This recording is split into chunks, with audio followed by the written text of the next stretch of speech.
Fantastic. हमने isomerism पढ़े थे दो टाइप के। एक पढ़े थे हमने स्ट्रक्चर आइसोमरिज्म, जिसमें क्या होता था कि आपका एक कंपाउंड दे रखा है ए बी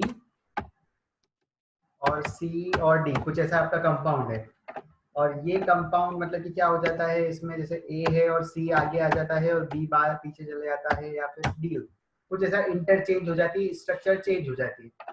तो यहाँ पर स्ट्रक्चर जब चेंज हो जाती है तब हमने इसको कह दिया कि ये होते हैं स्ट्रक्चर आइसोमरिज्म, क्योंकि इनकी स्ट्रक्चर ही चेंज हो रही थी, इनका फाउंडेशन ही चेंज हो रहा था।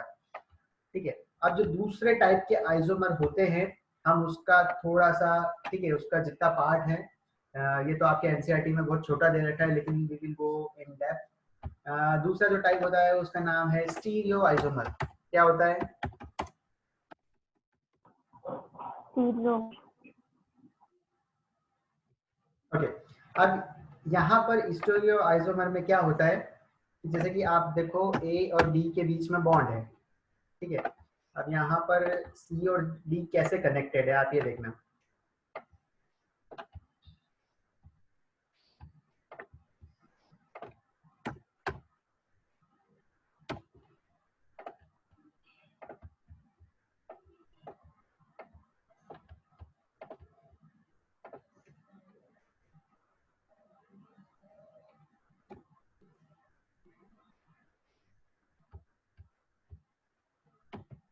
ओके, कंपेयर कर सकते हो दोनों में क्या डिफरेंस आ रहा है?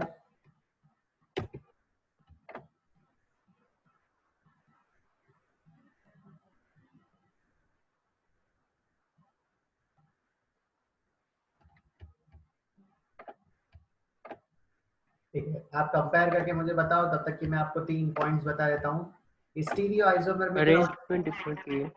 फैंटास्टिक, इनका मतलब कि एक स्पेस में अरेंजमेंट थोड़ा डिफरेंट है। डी पहले वाले कंपाउंड में डी नीचे है, दूसरे वाले कंपाउंड में डी ऊपर हो गया है, ठीक है, तो कि कुछ स्पेस में इनका अरेंजमेंट डिफरेंट है। तो स्टीरियो आइसोमर वो होते हैं, सबसे पहले क्या होता है कि इनका भी मॉलिक्यूलर फॉर्मूला सेम होता है, सेम एमएफ, एमएफ मतलब molecular formula. Okay, second point, अब इनका स्ट्रक्चर फॉर्मूला भी सेम होता है, तो सेम स्ट्रक्चरल फॉर्मूला। तो आप स्ट्रक्चर तो देख ही सकते हो, ठीक है, सी ए बी सी करके कुछ फॉर्मूला है, और दूसरा फॉर्मूला भी ऐसा ही है, D A B C. Okay, अब इनमें जो डिफरेंस रहता है वो क्या रहता है, वो मैं कर देता हूँ थर्ड नंबर पॉइंट, थोड़ा सा दूर लिखता हूँ। अब यहाँ पर होता है बट डिफरेंट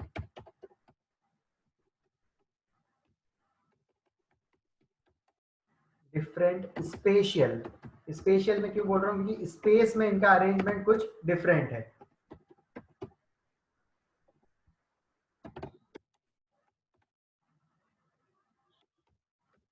एटम्स हो सकते हैं या फिर कुछ ग्रुप्स का अरेंजमेंट डिफरेंट हो स्पेस में, ठीक है, यहाँ पर डी जो था वो एटम था, और यहाँ पर कुछ ग्रुप भी हो सकता है, हमने देखा कि यहाँ पर ये नीचे है और यहाँ पर ये ऊपर साइड है डी, तो यहाँ पर स्पेस में कुछ अरेंजमेंट इनका डिफरेंट है, ठीक है। तो सबसे पहले ये समझ में आया what do you mean by stereo isomerism, क्या हो रहा है यहाँ पर, क्यों पढ़ रहे हैं हम, that's clear.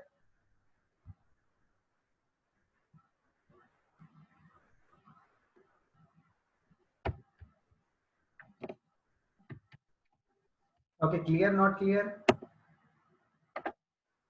Yes sir, clear है। Yes sir, clear. क्लियर है सर। ओके, ठीक है।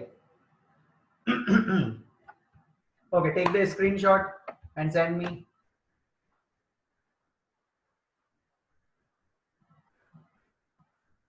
चलो, इसके जब आप एग्जाम्पल देखोगे तब आपको बहुत अच्छा लगेगा, ठीक है, आपको ये भी बहुत सिंपल है, इसकी भी हम शॉर्ट ट्रिक दे दूंगा मैं आपको, तो आपके क्वेश्चन बहुत जल्दी सॉल्व हो जाएंगे। ओके, अब ये जो स्ट्रक्चर आइसोमर है, these are of two types. सबसे पहले हम इसके टाइप्स देख लेते हैं, और क्या होता है हमको तो पता चल गया है कि what is that stereo isomer. अब ये दो टाइप के होते हैं, ठीक है, पहला जो होता है वो कॉन्फ़िगरेशन होता है, और दूसरा होता है कंफर्मर्स। तो first one is your configurational, और दूसरा होता है कंफर्मर्स।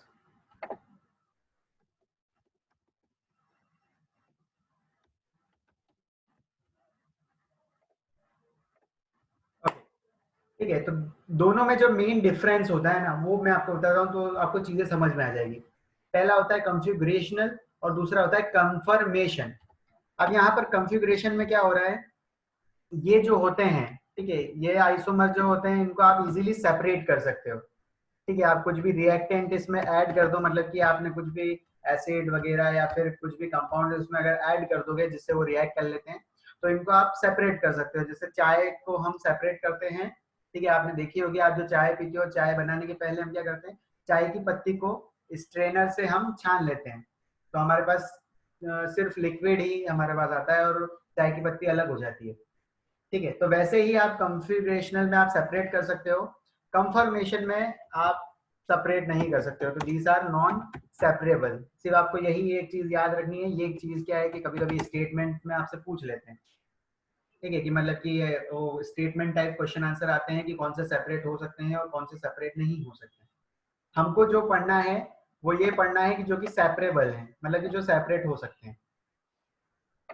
और ये जो होते हैं ये दो टाइप के हैं। जैसे कि आपने वो चीजें देखी होगी कि पानी के अंदर जैसे कि आप NaCl का सॉल्यूशन अगर डाल देते हो तो दोनों आपस में मिक्स हो जाते हैं, फिर हम उसको सेपरेट कर सकते हैं पर उसके लिए हमको बहुत ज्यादा मतलब कि वो कुछ करना पड़ता है, जैसे कि हम उसको इवेपोरेट कर देते हैं, कुछ चीजें ऐसी करते हैं, उसके बाद मतलब वो चीजें होती है, तो मतलब कि इजीली सेपरेबल नहीं है।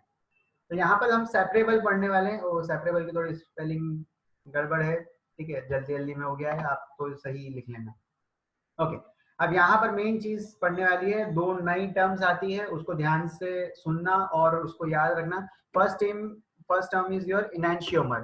ठीक है, इनैंशियोमर्स क्या होती है, चलो ठीक है, इनैंशियोमर्स होती है और दूसरा जो होता है वो होता है डायस्टीरियोमर्स।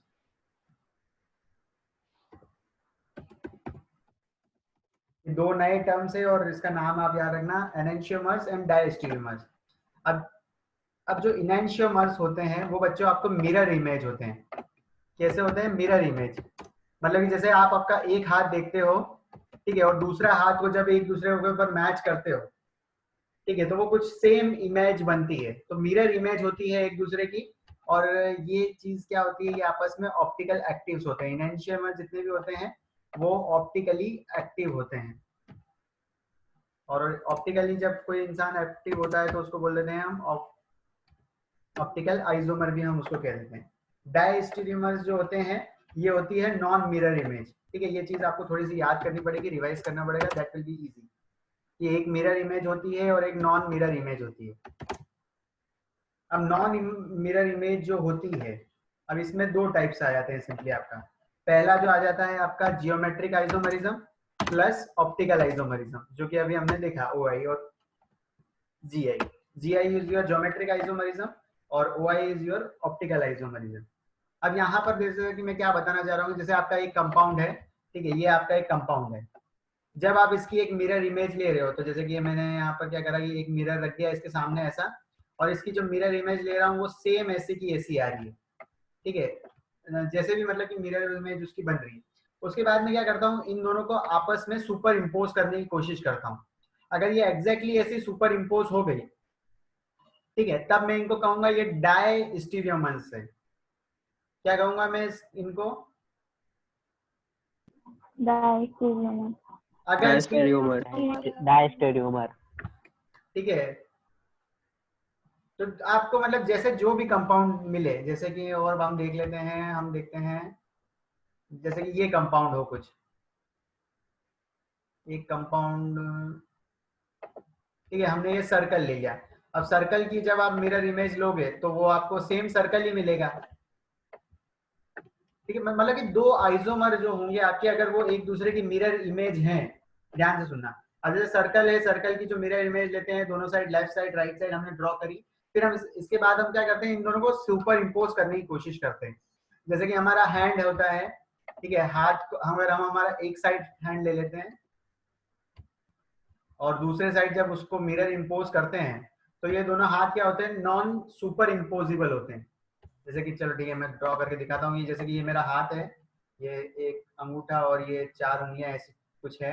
अब इसकी जब मैं मिरर इमेज लेता हूँ बच्चों, अब यहाँ पर क्या होता है, अंगूठा यहाँ साइड था तो अंगूठा कुछ यहाँ उस साइड आ जाता है कि ये अंगूठा यहाँ हो गया, और फिर ये 4 फिंगर्स, ये ठीक है, सर के हाथ ऐसा नहीं है पर ये अभी ऐसे ही बनता है।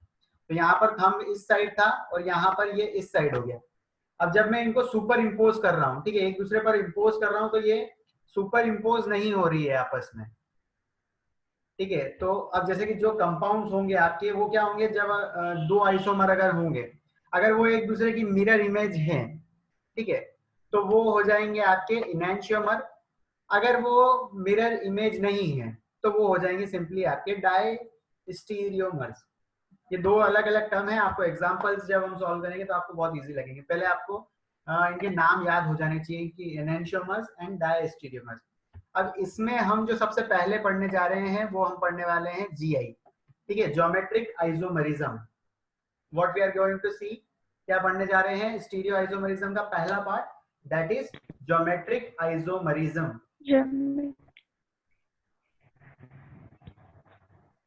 ठीक है, स्क्रीनशॉट ले लो थोड़ा सा। ओके, इसमें किसी को डाउट है, कुछ पॉइंट समझ में नहीं आया? अभी से मैंने कुछ भी नहीं बताया। दो टाइप के स्टीरियो आइसोमर होते हैं। आपसे स्टेटमेंट वाले जो क्वेश्चन आते हैं वो इसमें आएंगे कि कौन से सेपरेट हो सकते हैं, कौन से सेपरेट नहीं हो सकते हैं, ठीक है। तो आप बता देना, कॉन्फ़िगरेशनल जो होते हैं सेपरेट हो जाते हैं और कंफर्मेशन जो होते हैं वो सेपरेट नहीं होते हैं। फिर इनैंशियोमर्स क्या होता है, तो इनैंशियोमर्स वो कंपाउंड्स होते हैं, वो आइसोमर्स होते हैं जो आपस में एक दूसरे की मिरर इमेज हैं। जो आपस में मिरर इमेज नहीं है उसको हम कहते हैं डायस्टीरियोमर्स, ठीक है। अभी हम क्वेश्चन करेंगे, पहले सिर्फ आप समझिए।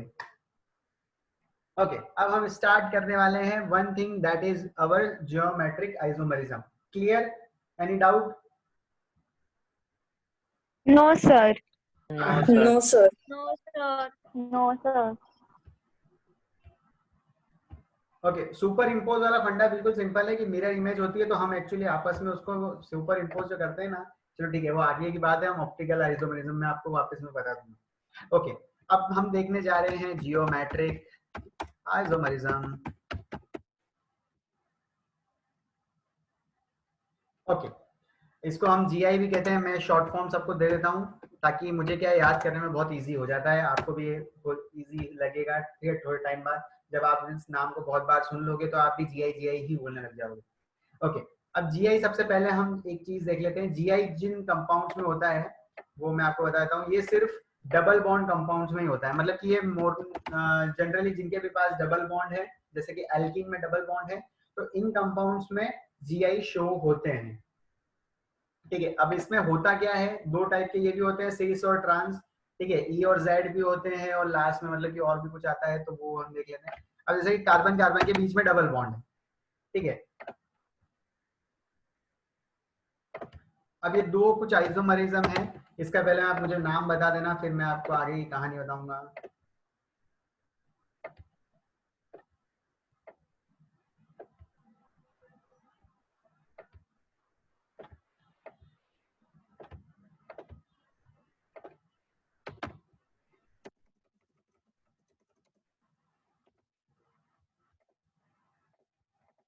ओके, नेम दिस कंपाउंड, दोनों के नाम क्या होंगे? ओके, चौथी वैलेंसी है वो हाइड्रोजन है, ठीक है। यहाँ पर हाइड्रोजन में मैं लिख नहीं रहा हूँ, आप समझ जाना, ये हाइड्रोजन है, ये हाइड्रोजन है, ये भी हाइड्रोजन है और ये भी हाइड्रोजन है। दोनों के नाम बताओ फटाफट।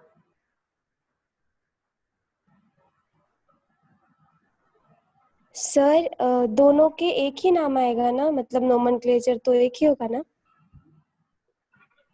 हाँ, पर नाम मुझे आप बताओगे तो मैं बता पाऊंगा कि क्या नाम है दोनों। सर 1,2 डाइक्लोरोइथिन। 1,2 डाइक्लोरोइथिन। ओके, 1,2 डाइक्लोरोइथिन। दूसरे वाले का क्या नाम है?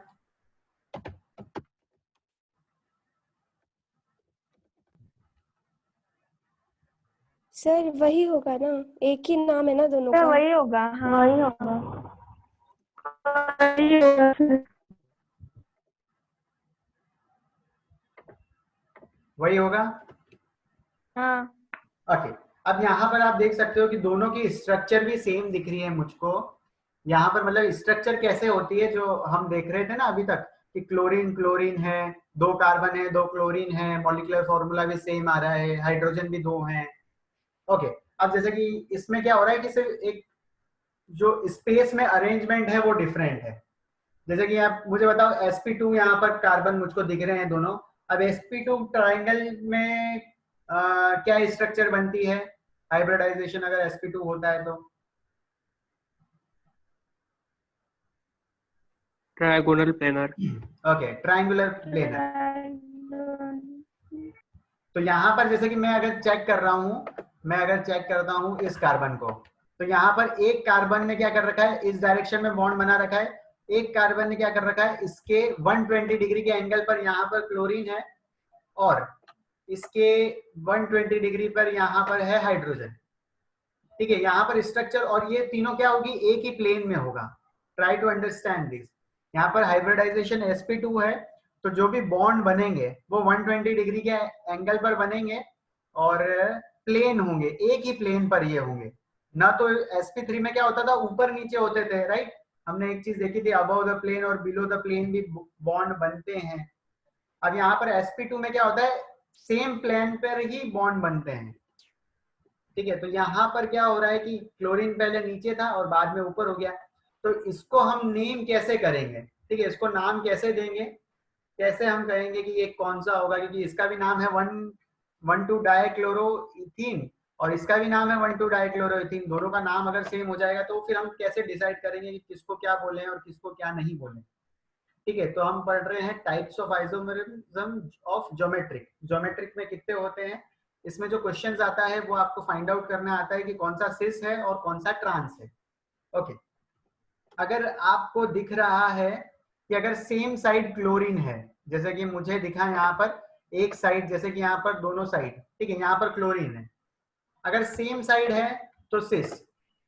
ध्यान से सुनना, सेम साइड, सेम साइड तो हो जाएगा सिस। अगर अपोजिट साइड हो, अपोजिट साइड तो हो जाएगा ट्रांस।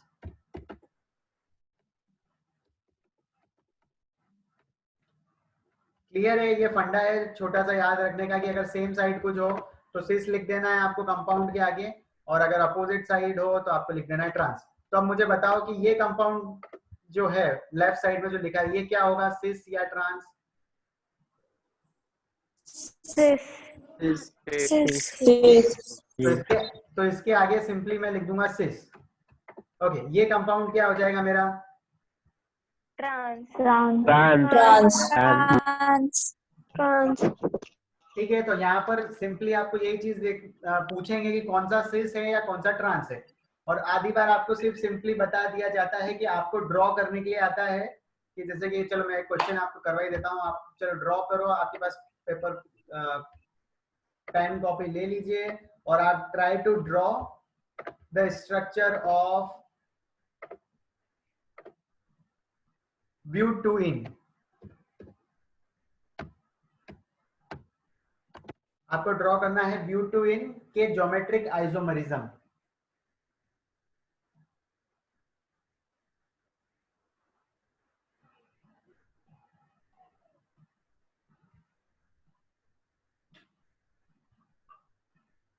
टेक द स्क्रीनशॉट ताकि मैं कुछ दूसरा भी यहाँ पर कर सकूं। एक बार स्क्रीनशॉट ले लो बच्चों।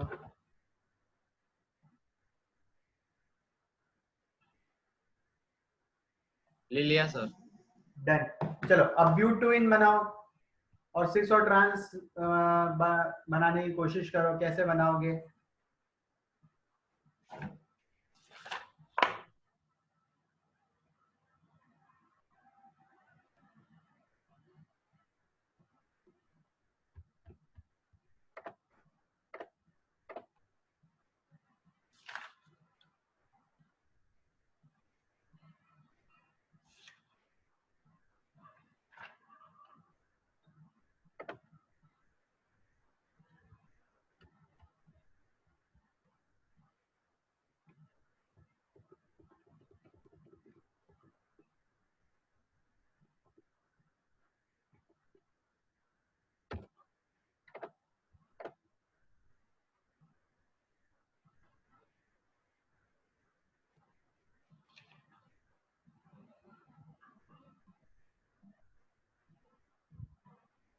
ओके, मैंने क्या बोला था, क्या बनाना था आपको, ब्यूटोइन। तो जैसे कि आप यहाँ देख सकते हो, ठीक है, ब्यूटेन में होते हैं 4 कार्बन। तो यहाँ पर जैसे कि अगर ब्यूटोइन बनाना, यहाँ मैं कार्बन लगा देता हूँ, यहाँ मैं कार्बन लगा देता हूँ, यहाँ पर भी मैं कार्बन लगा देता हूँ, और यहाँ पर भी मैं कार्बन लगा देता हूँ। ठीक है, सबसे पहले हमको देखना है कि डबल बॉन्ड के साइड में दोनों अलग अलग ग्रुप हैं कि नहीं है। तो पहले हम चेक कर लेते हैं। ठीक है, इसमें हम चेक भी करते हैं थोड़ा कि यहाँ ऊपर तो है कार्बन, नीचे तो है यहाँ हाइड्रोजन, यहाँ ऊपर है कार्बन और यहाँ नीचे है हाइड्रोजन। फिर यहाँ हम चेक करते हैं कि, ठीक है, पहले एक बार चेक भी कर लिया करो, क्योंकि आधे कंपाउंड में से पूछ लेता है कभी कभी थोड़ा सा डिफरेंट सवाल कि यहाँ पर जीआई शो करेगा या नहीं करेगा। तो पहले आप चेक कर लिया करो कि एक साइड तो है, ठीक है, डबल बॉन्ड की साइड आप ऐसी एक लाइन खींचा करो, और यहाँ पर आप चेक कर लिया करो कि एक साइड तो है आपका कार्बन, ऊपर साइड है आपका हाइड्रोजन, यहाँ पर है कार्बन, नीचे होगा हाइड्रोजन। ठीक है, क्योंकि स्ट्रक्चर जो है sp2 है, और sp2 के लिए क्या होती है, ट्रायंगुलर प्लेनर। तो ये प्लेन में ही स्ट्रक्चर होगी। ओके, तो आपके सामने आपने ऐसे ही बनाया था ब्यूटोइन। Yes, sir. ओके, जो लेफ्ट साइड है Yes, आपका, sir. वो क्या होगा, सिस या ट्रांस? Cis. Cis. ओके, अब ये हो जाएगा Cis.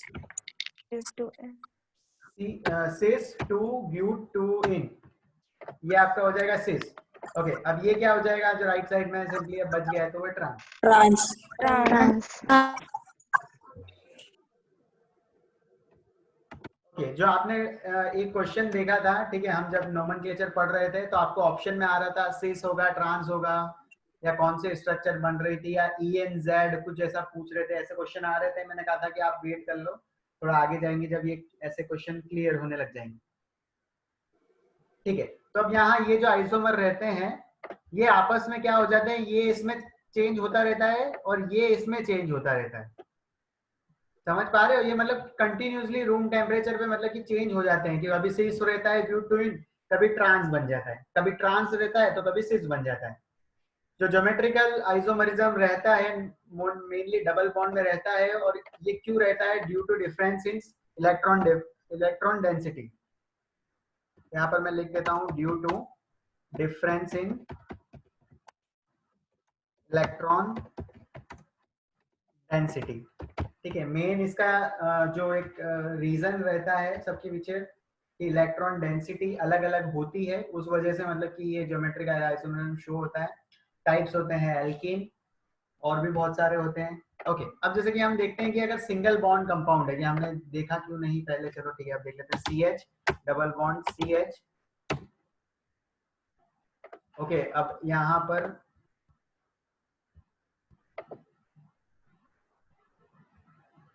एक और हम ले लेते हैं। अभी मैं डबल बॉन्ड नहीं लगा रहा, मैं आपको बता रहा हूँ कि सिंगल बॉन्ड जैसे कि हमने लिया है उसमें क्या होता है। ये हो गया CH। ओके, अब यहाँ पर ओके, मुझे पहले ये बता दो कि आपकी ये जो कुछ कंपाउंड ये दिख रहा होगा, यहाँ पर कार्बन का हाइब्रिडाइजेशन क्या होगा, जिसकी मैंने अभी स्ट्रक्चर बनाई है, what would be the hybridisation of that?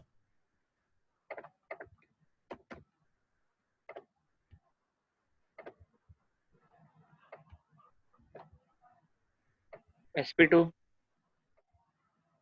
Okay, hydrogen देखा कितने बॉन्ड बन रहे हैं, इस कार्बन के कितने बॉन्ड बन रहे हैं, ये वाले कार्बन के, ये वाले कार्बन के कितने बॉन्ड बन रहे हैं? 4.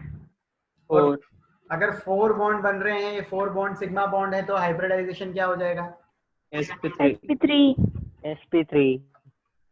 sp3 हो जाएगा। और sp3 का स्ट्रक्चर कैसा होता है? Tetrahedral hydel. टेट्राहाइड्रल। ओके, अब यहाँ पर मतलब कि आप इस कार्बन को आपको ऐसे अरेंज करना पड़ेगा, समथिंग लाइक दैट। ठीक है, कि एक तो कार्बन से यहाँ पर सेंटर में एक कार्बन, चलो मैं बना देता हूँ कि ये कार्बन है, और इनके बॉन्ड जो बन रहे होंगे दूसरे एटम्स के साथ, उनके बीच में होगा 109 डिग्री का एंगल। तो इन दोनों के बीच में 109 का एंगल, एक मतलब कि यहाँ पीछे साइड बन रहा होगा, यहाँ पर भी 109 का एंगल, और एक मतलब कि इसके प्लेन के अंदर बन रहा होगा या प्लेन के बाहर बन रहा होगा, इनटू द प्लेन और आउट ऑफ द प्लेन। ठीक है, टेट्राहाइड्रल स्ट्रक्चर आपने देख रखी होगी, प्रदीप सर ने आपको बताया होगा। ओके, अब यहाँ पर क्या होता रहता है कि ये जो सिग्मा बॉन्ड है, ये जो कार्बन कार्बन के बीच में ये जो आपको सिग्मा बॉन्ड दिख रहा है, यहाँ पर सिंगल बॉन्ड है। ये सिंगल बॉन्ड होने से क्या हो रहा है कि ये जो दोनों कंपाउंड जैसे मैंने बनाया, यहाँ पर भी मैंने बनाने 1,2 डाइक्लोरो इथेन बनाया है, इथेन। ठीक है, तो यहाँ पर क्या होता है, सिग्मा बॉन्ड रोटेट कर जाते हैं, और ये जो एल्कीन बनाई थी ऊपर, ये क्या है, रोटेट नहीं करते हैं। क्यों नहीं करते हैं, तो इसलिए देख लो, एक रीजन ये यहाँ पर देखो आप। ओके, अब जो यहाँ पर दिख रहा है आपको, स्क्रीन दिख रही है विजिबल?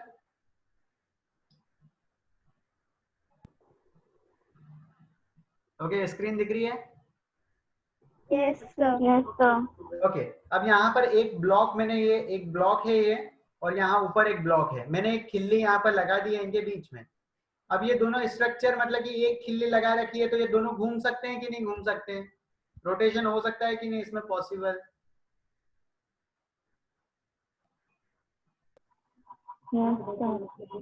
Yes, sir, possible है। ओके, अगर मैं 2 खिल्ली लगा लूंगा तो ये ऊपर वाला ब्लॉक मूव कर पाएगा क्या, या सर्कुलर डायरेक्शन में? नहीं। No, sir। नहीं। ठीक है, समझना कि ये जो डबल बॉन्ड है उसमें 2 बॉन्ड बन रहे हैं, तो 2 बॉन्ड बनने से क्या हो जा रहा है कि यहाँ पर ये जो ऊपर वाला कंपाउंड है, जैसे कि यहाँ पर क्लोरीन कनेक्ट हुआ इस ब्लॉक पर, तो वो यहाँ पर इस साइड आ ही नहीं सकता, जबकि यहाँ पर एक खिल्ली अगर लगी रहती तो ये ऊपर वाला भी गोल गोल गोल गोल घूम सकता था, नीचे वाला भी गोल गोल गोल गोल घूम सकता था, तो इसमें अलग अलग कंपाउंड्स बनते ही नहीं। ठीक है, तो यहाँ पर मैं यही बता रहा था कि जो ज्योमेट्रिकल आइसोमरिज्म जो एल्केन में होता है वो क्यों होता है, ये होता है रिस्ट्रिक्टेड रोटेशन की वजह से डबल बॉन्ड में। तो डबल बॉन्ड में मतलब कि ऐसी खिल्लियां लग जाती है तो वो रोटेशन हो ही नहीं पाता है, तो इसको आप कहते हो रिस्ट्रिक्टेड रोटेशन। और जो sp3 है आपका, ठीक है, sp3 है, उसमें एक ही खिल्ली लगी होती है, एक खिल्ली मतलब कि एक बॉन्ड है, तो वहां पर स्ट्रक्चर मतलब कि चेंज होती रहती है। जैसे कि यहाँ पर जैसे कि ये दोनों जो हैं, ठीक है, ये जो दोनों कंपाउंड है, दोनों कंपाउंड एक ही हैं, ये अलग अलग नहीं है कि मतलब ये सिस हो जाएगा और ये ट्रांस हो जाएगा, नहीं, ये मतलब कि रूम टेम्परेचर पे भी आपस में मतलब कि घूम के अरेंज हो जा रहे हैं। ठीक है, जैसे ही मतलब कि थोड़ी सी एनर्जी मिली, क्लोरीन यहाँ से ऊपर चले गया, जैसे लेफ्ट साइड में नीचे था, राइट साइड में ऊपर चले गया, तो मतलब ये कंटिन्यूसली ऐसा बनता ही रहता है। सिर्फ एल्कीन्स में ऐसा क्या हो रहा है कि यहाँ पर ये 2 अलग अलग कंपाउंड है, यहाँ पर इसकी प्रॉपर्टीज कुछ अलग होगी और इस वाले की प्रॉपर्टीज कुछ अलग होगी, इनका बॉइलिंग पॉइंट भी कुछ डिफरेंस होगा, इनका मेल्टिंग पॉइंट भी डिफरेंट होगा। लेकिन यहाँ पर नीचे जो हमारा एल्केन था, इनकी प्रॉपर्टीज मतलब कि दोनों की सेम होगी, दोनों का मेल्टिंग पॉइंट भी सेम होगा, बॉइलिंग पॉइंट भी सेम होगा। क्लियर मैं क्या बताना चाह रहा था, एल्केन में क्यों नहीं होता है, एल्कीन में क्यों होता है? Do you know the reason now? Yes, sir. Okay, why? चलो क्वेश्चन जो आते हैं, लेट मी जस्ट